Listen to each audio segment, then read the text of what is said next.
खबरें जो आपको सीधे जोड़ती हैं हमसे, जिनका आपकी जिंदगी पर होता है सीधा असर। खबरों की वही तस्वीर,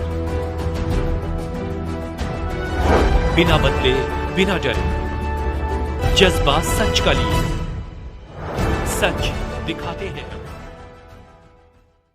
सूरत जिला बारडोली भाजपा केंद्रीय कार्यालय में युवा प्रदेश अध्यक्ष प्रशांत कोराट की अध्यक्षता में एक बैठक आयोजित की गई।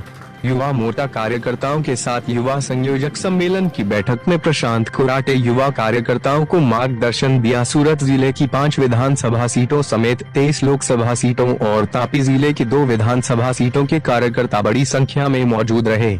सूरत जिला भाजपा अध्यक्ष और 23 लोकसभा के प्रभारी, सूरत और तापी जिला युवा मोर्चा अध्यक्ष महामंत्री की उपस्थिति में युवा सामान्य सम्मेलन आयोजित किया गया।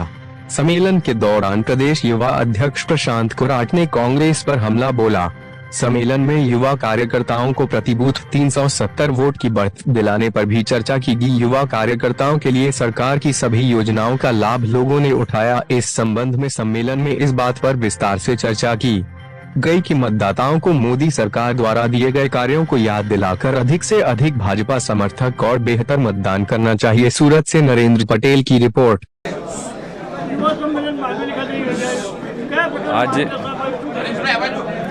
આજે બારડોલી લોકસભાનું ભારતીય જનતા યુવા મોરચાની બૃહદ બેઠકનું આયોજન કરવામાં આવ્યું હતું।